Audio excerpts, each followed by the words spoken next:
जंगल में बरसात हुए काफी समय गुजर गया था। हर तरफ सूखा चल रहा था। ऐसे में तमाम पक्षियों को दाना ढूंढने में बहुत परेशानी होती। अब तो दाना कहीं से भी ना मिलता।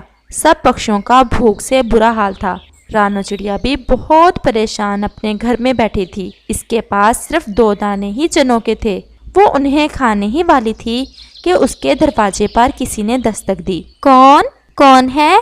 मैं यात्री हूँ, बहुत दूर से आया हूँ, भूखा हूँ। अगर कुछ खाने को मिल जाए तो बड़ी नेकी होगी आपकी मुझ यात्री पर। रानो चिड़िया के पास बस 2 ही दाने थे, लेकिन वो अपना दिल बड़ा करती है और वो दोनों दाने उस यात्री को दे देती है। मेरे पास इससे बढ़कर कुछ ना था, यही था जो आपको दे दिया। हमारे जंगल में सूखा चल रहा है इन दिनों, सब पक्षी ही भूखे हैं। बेटी, तुम्हारा दिल बहुत बड़ा है जो तुमने अपना भोजन मुझे दे दिया। तुम जैसे पक्षी कभी नाकाम नहीं होते। ऐसे ही दूसरों की मदद करते रहना। अगर कोई ऐसी शक्ति पाओ जो दूसरों में ना हो तो कभी इसका नाजायज फायदा ना लेना। और ऐसा कहते हुए वो पक्षी अचानक से गायब हो जाता है। ये यात्री पक्षी कहाँ गया? अभी तो यहीं था। और वो कौन सी शक्ति की बात कर रहा था? रानो ऐसे सोचती है। आज चिड़िया के पास खाने को कुछ भी ना था और वो भूखी ही सो जाती है। रात को चिड़िया को एक सपना आता है।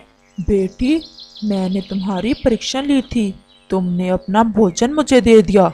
मैं भगवान का भेजा यात्री था और मैं तुम्हें तुम्हारी नेकी के बदले में ये जादुई शीशा दे रहा हूँ। तुम इस जंगल में मौजूद हर चीज देख सकती हो। जैसे ही तुम इसके सामने जाकर ये मंत्र पढ़ोगी, शीशे शीशे मुझको बता भोजन कहाँ है, सामने ला, तुम्हें भोजन दिख जाएगा। जाओ और दूसरों की मदद ऐसे ही करती रहो। और फिर अचानक से रानो चिड़िया की आंख खुल जाती है। ये कैसा सपना था? काश ये सच होता, वो खुद से ऐसे कहती है।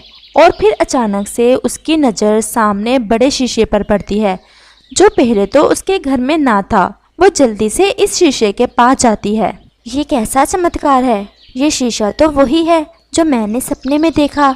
रानो चिड़िया बहुत खुश हो जाती है। रानो चिड़िया सुबह होते ही सब पक्षियों को इकट्ठा करती है और उन्हें सारी बात बताती है। सब पक्षी ही बहुत खुश हो जाते हैं। चिड़िया बहन, अब जल्दी से मुझे बताओ मेरा भोजन मुझे कहाँ से मिलेगा? मैं अभी बताती हूँ तोते भैया। और फिर रानो चिड़िया शीशे में देखती है और मंत्र पढ़ती है। शीशे शीशे मुझको बता, तोते का भोजन कहाँ है, सामने ला। तोते भैया, पूर्व की तरफ जो अमरूद का बड़ा पेड़ है वहाँ जाओ, तुम्हें वहाँ से अमरूद मिल जाएगा। और फिर तोता चला जाता है। और कबूतर भैया, आप नदी की तरफ जाओ, आपको वहाँ से सरसों के ताजा ताजा बीज मिलने वाले हैं। रानो, अब मुझे भी कुछ दिखा दो।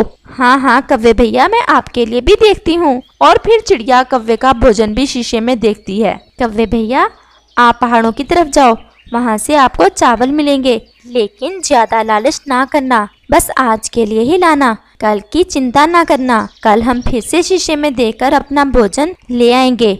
नहीं नहीं चिड़िया रानी, मुझे क्या जरूरत है ज्यादा लालच की।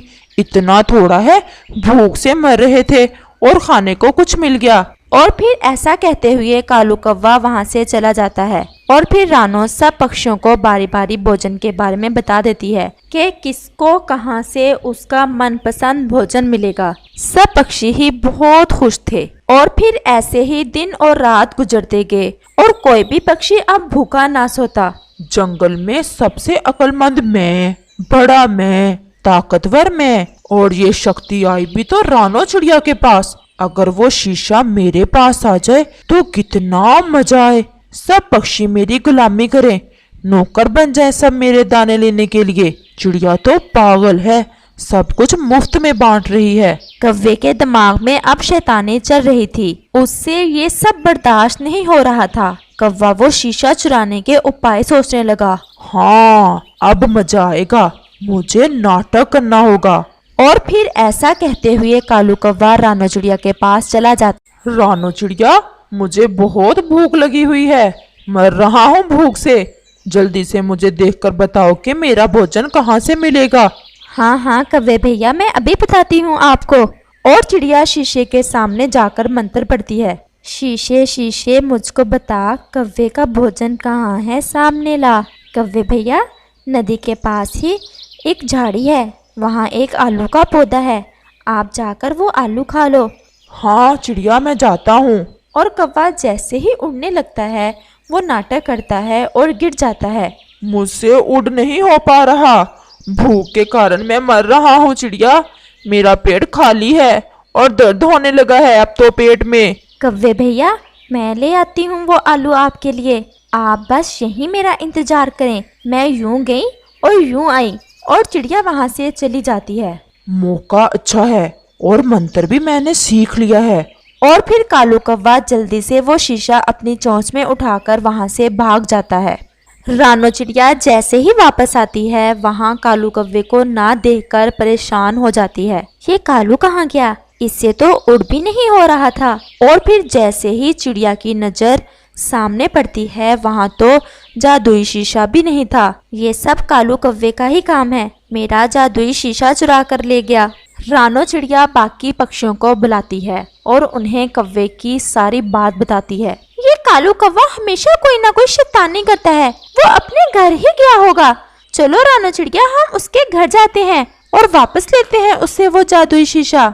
और फिर तोता और रानो चिड़िया कौवे के घर की तरफ चले जाते हैं। यहाँ तो कौवा नहीं है, वो बहुत शैतान है, उसे पता है कि हम उसे ढूंढने जरूर आएंगे, इसलिए वो घर नहीं आया। चिड़िया और तोता कौवे को सारे जंगल में तलाश करते हैं, लेकिन कौवा इन्हें कहीं भी दिखाई नहीं देता और वो थक हार कर घर वापस आ जाते हैं। मेरा तो भूख से बुरा हाल है, कितना अच्छा जीवन चल रहा था, दाने की कोई परेशानी नहीं थी, लेकिन इस कालू ने क्या किया हमारे साथ। अब रात हो गई है, अब कोई भी नहीं देखेगा मुझे, अब मुझे अपने घर जाना चाहिए। और कौवा जो पहाड़ों में छुपा बैठा था ऐसा सोचते हुए जादुई शीशा लेकर अपने घर आता है। अब मजा आएगा, मैं पक्षियों को दाना बताने के बदले अपने काम करवाया करूँगा।